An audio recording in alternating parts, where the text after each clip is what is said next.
And hello, everybody, and welcome to another edition of the NYVTmedia Sports Show. I'm your host, Keith Harrington. We'd like to remind you our show is brought to you by Greenwich Ford, located at the traffic circle, the intersection of Route 40 and 29 in Greenwich, New York. Greenwich Ford, make the switch to Greenwich Ford. And it's been a while since we've chatted. We're glad to be back with another edition of the NYVTmedia Sports Show. And joining me today is Lexi Nassivera, head softball coach at Argyle High School. And are you still on cloud nine? I guess that's the first thing I need to start with. Have you come down off the high of getting to the state Final Four, winning the regionals, winning the sectionals? Has it sunk in yet? It has definitely sunken in, but I keep waking up thinking I have to still go to practice or, what's next. And, it's just definitely bittersweet ending to our season. But I think if we were still in school, I would still be kind of on cloud nine and stuff. So everything kind of ended all at the same time. So, it's a perfect way to kind of start summer and.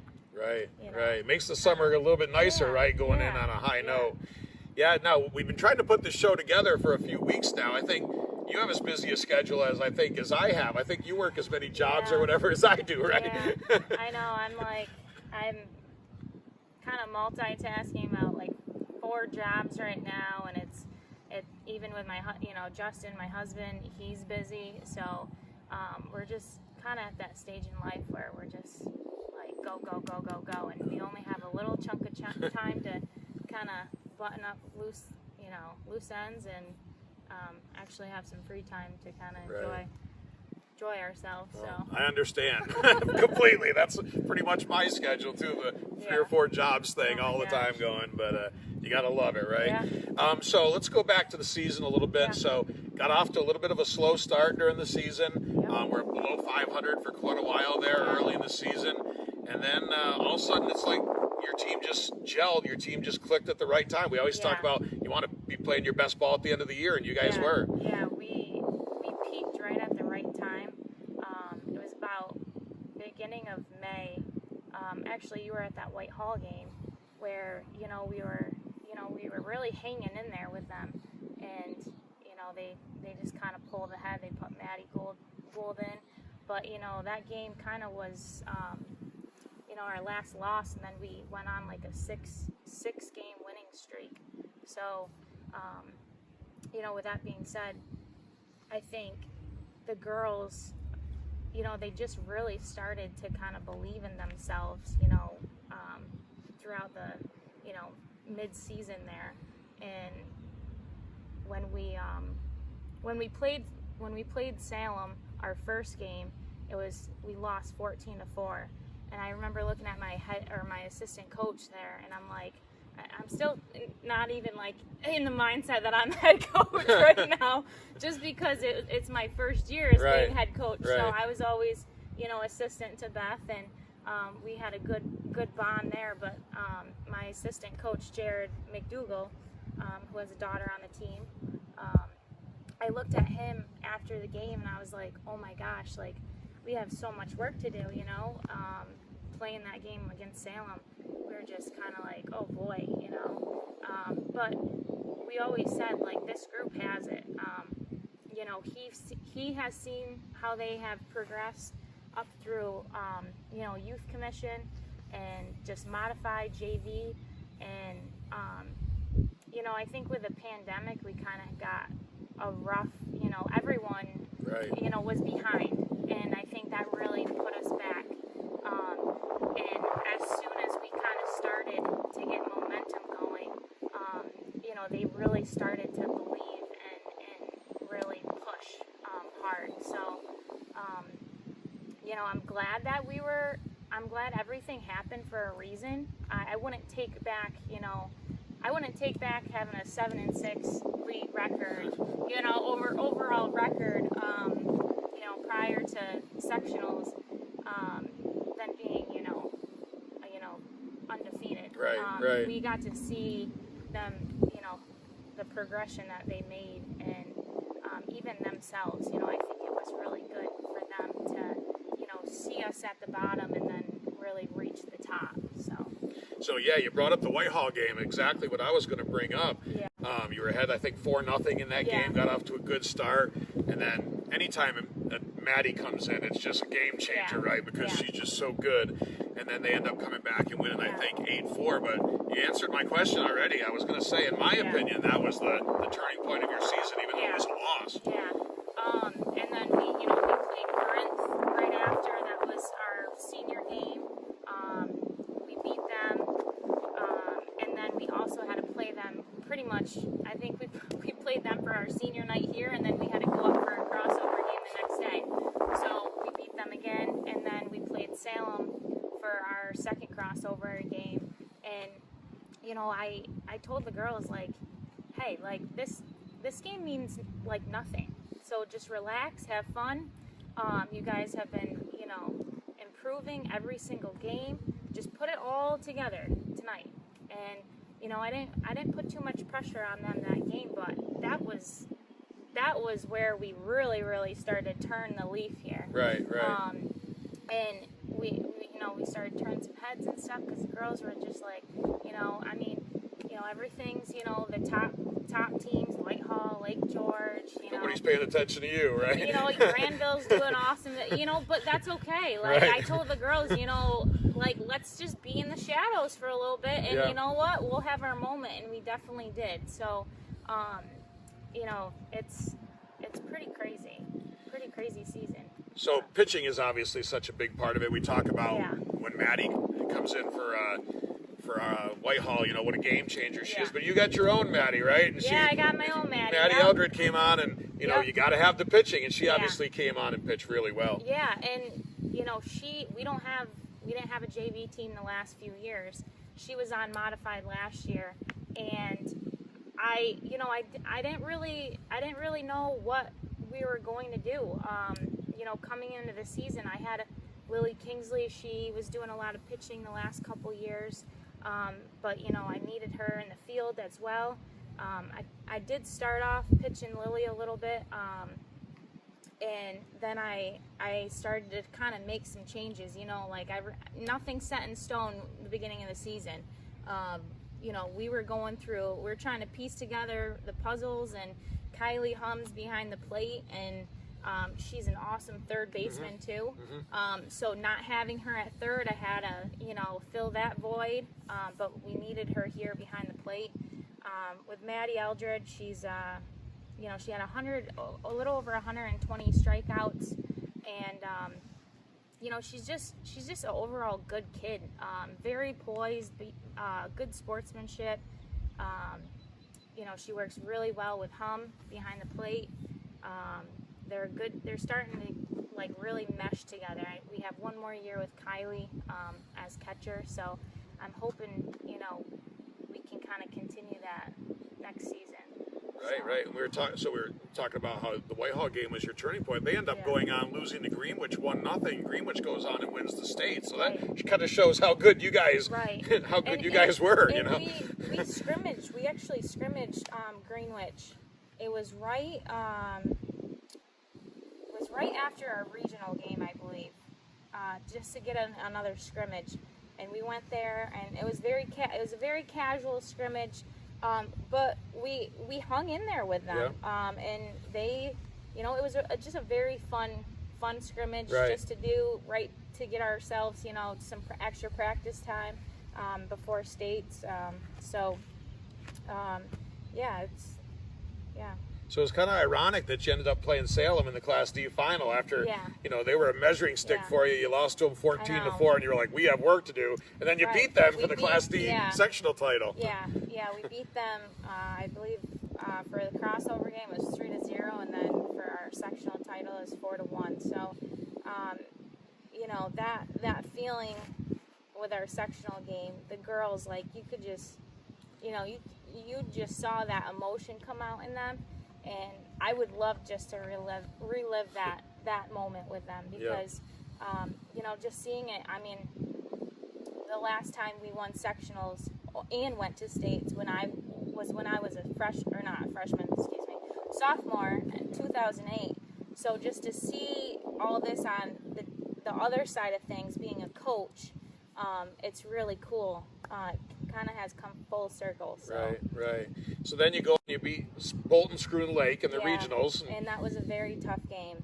Very tough game. We ended up winning at 7-6, but I mean, it was just a nail biter.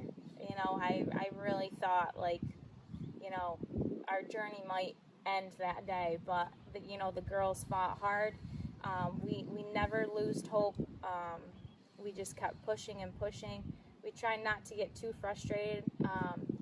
Up there you got some different officiating, different styles. So I'm just gonna say that. And everyone that watched that game definitely knew our frustration. So even my husband, that was pretty much sitting behind the plate. So we tried not to let our emotions get the best of us, and that's what I've been telling the girls, really stressing that a lot, is that when you get down, it's very hard to come back up, and it just takes one person to kind of bring down that all of us. So we just gotta keep our heads up, keep supporting each other, encouraging each other to just play ball, do our best, and we ended up taking home that win, which was a really, really good feeling. So then you go on to the state semifinals. You kind of play with house money at this point. You have to be going in there going, "Hey, we're here." Yes. Yeah. I mean, that's what my husband was telling us. Just you're basically playing on house money. Like, just have fun. It's all the experience, and that's what I told the girls. It was a very stressful week leading up to that, just because we had a lot going on in school. The end of the year, I have 7 seniors. So there was like senior trip, we just got done with prom, not to mention that was right after our regional game. We had to go to prom. Girls were doing each other's hair on the bus. I saw that. It was definitely a day to remember. But yeah, leading up to states, it was not easy. We were trying to figure out, bus situations, trying to get down to Long Island, and I didn't want the girls to have any stresses, but it was definitely definitely a hard week to kind of push through. But once we got down there, just walking into the facility, it's beautiful there. Getting off the bus and actually having practice time on that turf, which we we're not familiar with.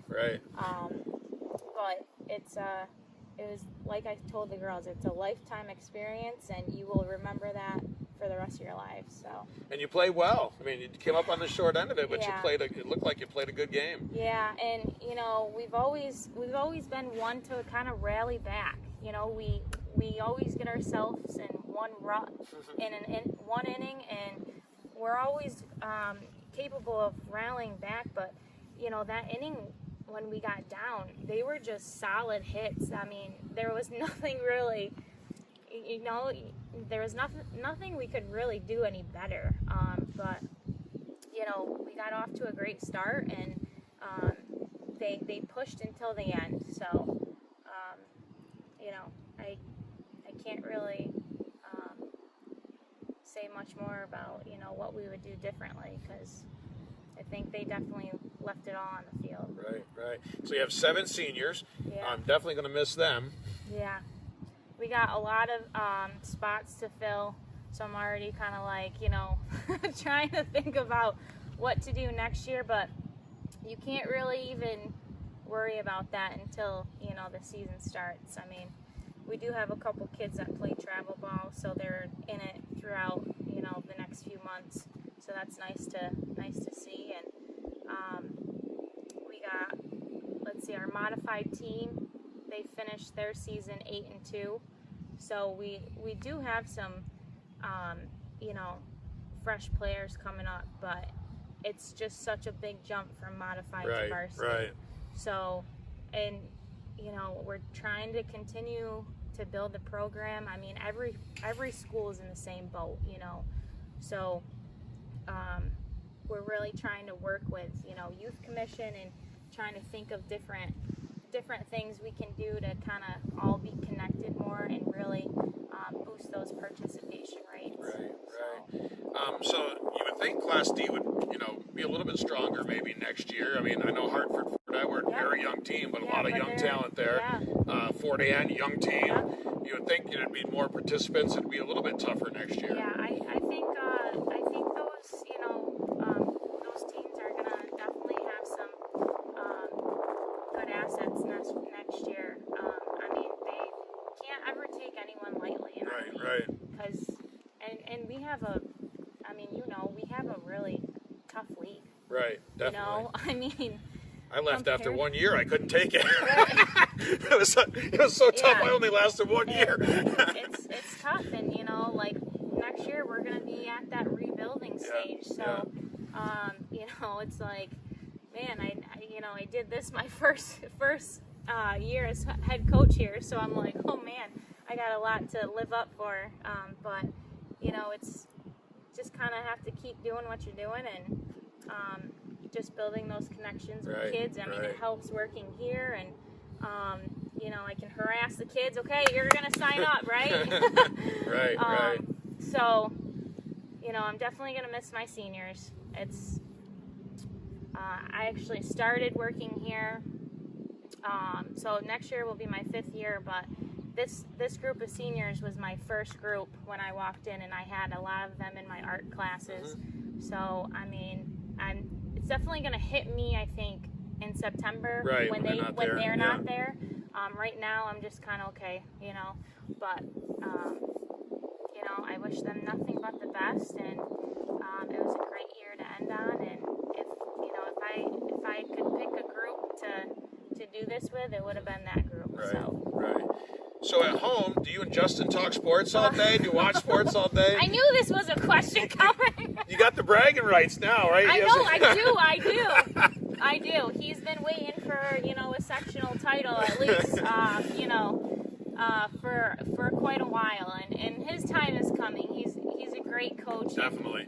We bounce off things, ideas, and I'll ask him advice, or I'll just go and complain, or just do my rants, and he'll do the same. And we try not to take too much home, all that baggage home, because we really, when school is running, or even August, when August is here, he's coaching golf, and he's right through. He's doing AD work, so basketball season's so busy. And I've gotten, I used to play basketball as well, so I've gotten, why don't you coach basketball? And I'm like, my husband coaches, like we have 2 dogs, and it's like, and lots of times you see me, I'm keeping the book or whatever, for him. So, or else we would really not. We're a very young team, but a lot of young talent there. Fort Ann, young team. You would think it'd be more participants. It'd be a little bit tougher next year. Yeah, I think those, those teams are gonna definitely have some good assets next year. I mean, they can't ever take anyone lightly, Because and we have we have a really tough league. Right, definitely. I mean, I left after 1 year. I couldn't take it. It was so tough. I only lasted 1 year. It's tough, and like next year we're gonna be at that rebuilding stage. So, it's like, man, I did this my first year as head coach here. So I'm like, oh man, I got a lot to live up for. But it's just kind of have to keep doing what you're doing, and just building those connections with kids. I mean, it helps working here, and I can harass the kids. Okay, you're gonna sign up, right? Right. So, I'm definitely gonna miss my seniors. It's I actually started working here. So next year will be my 5th year, but this group of seniors was my first group when I walked in, and I had a lot of them in my art classes. So I mean, it's definitely going to hit me, I think, in September when they're not there. Right now, I'm just kind of okay, But I wish them nothing but the best, and it was a great year to end on. And if I could pick a group do this with, it would have been that group. Right, So. right. So at home, do you and Justin talk sports all day? Do you watch sports all day? I knew this was a question coming. You got the bragging rights now, right? I know, I do. He's been waiting for, a sectional title at least, for quite a while, and his time is coming. He's a great coach. Definitely. We bounce off things, ideas, and I'll ask him advice, or I'll just go and complain, or just do my rants, and he'll do the same. And we try not to take too much home, all that baggage home, because we really, when school is running, or even August, when August is here, he's coaching golf, and he's right through. He's doing AD work, so basketball season's so busy. And I've gotten, I used to play basketball as well, so I've gotten, why don't you coach basketball? And I'm like, my husband coaches, like we have 2 dogs, and it's like, and lots of times you see me, I'm keeping the book or whatever, for him. So, or else we would really not.